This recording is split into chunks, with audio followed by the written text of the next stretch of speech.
Welcome to This Explainer. Have you ever looked at a really complex piece of machinery and just wondered how all those invisible, tiny gears turn to make the whole thing work? Well, today we're looking at a machine that is far more intricate and honestly a lot more mysterious than anything made of metal and wires. We're looking at human behavior. Specifically, the hidden, unseen architecture of how people influence, shape, and sometimes completely reconstruct the thoughts of others. It's a space where human psychology gets incredibly clinical and, well, a little bit dark. So, what if someone was controlling your mind without you even knowing it? Seriously, think about that for a second. We all tend to believe that our choices are entirely our own, right? We value our autonomy. But the unsettling reality we're diving into today is that manipulation isn't always some dramatic, forceful event. Actually, it's more like an invisible, everyday force. It's a slight nudge here, maybe a subtle emotional tug there, until suddenly you're walking down a path you never consciously chose to take. Okay, let's really dive into this. To understand exactly how these invisible gears turn, we are using a pretty fascinating text as our guide today. Zack Adams' Dark Psychology and Manipulation. Now I know, the title sounds a bit like a late-night thriller novel, but we're using this as our Trojan horse today.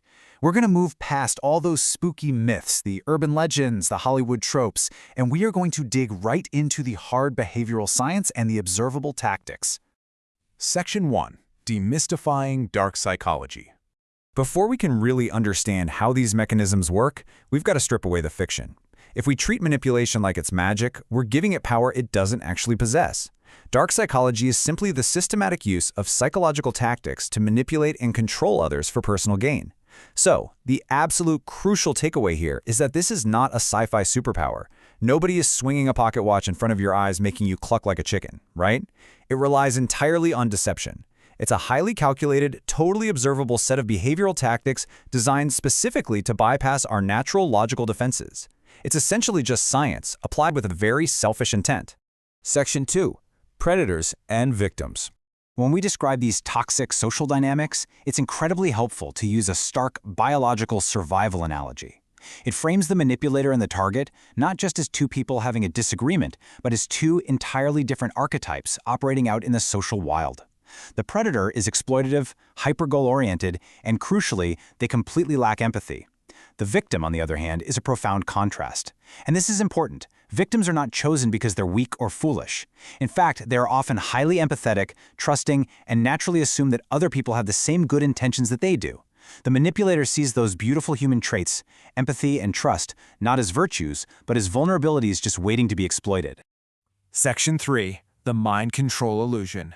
And that brings us to perhaps the most sensationalized and definitely the most misunderstood topic we're exploring today. When we hear the phrase mind control, our brains immediately go straight to movies and comic books, right? We picture this dramatic pop culture myth of instant brainwashing. You picture a sinister mastermind just flipping a switch in your brain and taking the wheel. But the reality is very, very clear. This highly theatrical version of psychological control is a complete myth. And knowing that sets us up for a major reality check. Because here's the actual reality of control. It is not a snap of the fingers, it's a systematic alteration of thoughts. It is the gradual, step-by-step modification of behavior. It is the very slow overriding of free will. True psychological control takes a significant amount of time.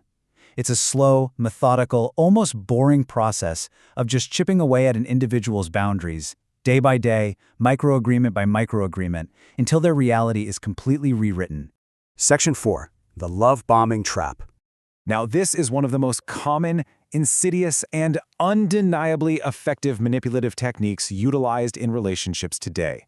And I really want you to feel how this works. It starts incredibly fast. Step 1 is overwhelming affection.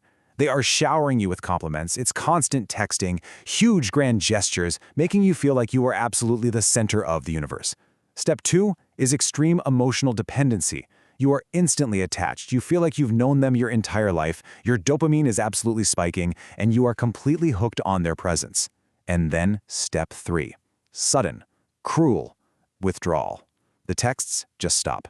The warmth completely vanishes, and you are left entirely out in the cold, desperately wondering what on earth you did wrong. There's this chilling quote from the text that describes the mechanic perfectly. It is like giving an addictive substance until they become completely dependent.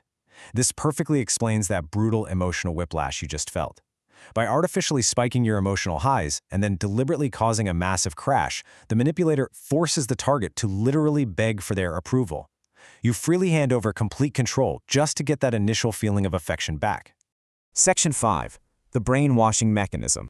So we're moving from one-on-one interpersonal relationships into the much deeper, far more severe tactic of total ideological dismantling. This is the extreme end of the dark psychology spectrum, and I want you to notice how much of a slow burn this really is. In the span of days, it starts with isolating the person from their normal life, their friends, their support systems. Over weeks, they begin to systematically break down the person's existing beliefs, usually using intense guilt or fear.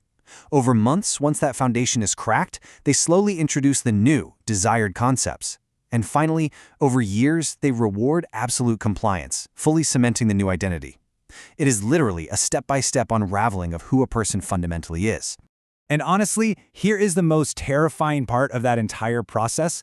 The ultimate goal of brainwashing is making the victim believe the planted thoughts are completely their own. Successful manipulation does not feel like manipulation to the person experiencing it. It feels like an epiphany. It feels entirely voluntary, organic, and totally real. Section 6. Defending against manipulation. Okay, now take a deep breath. The goal of this explainer is absolutely not to leave you feeling paranoid or helpless. It's to leave you equipped, because the moment you understand the mechanics of a trap, you can avoid stepping in it. So here are your actionable defense tactics. First, question rapid or unearned trust. If someone is pushing for intimacy way too fast, hit the brakes. Second, maintain strict emotional boundaries. Look, your empathy is a gift. Don't let it be a backdoor for exploitation. Third, recognize the phases. If you feel like you're being love-bombed, well, you now know exactly what's likely coming next. And finally, actively study these dark tactics. I absolutely love this perspective from the book. Knowing this vulnerability is an actionable step towards awareness and protection. Ignorance is not bliss when it comes to human behavior.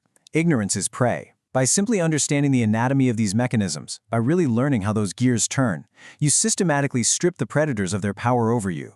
Their tools really only work in the dark. So we've turned the lights on, we've looked at the tactics, from the really slow erosion of boundaries all the way to the brutal whiplash of love bombing. Now that you know the playbook, who is really in control of your choices today? Keep your eyes open, fiercely protect your empathy, and I highly encourage you to start observing the psychology of your own daily interactions. Thanks so much for joining me on this explainer, and stay curious.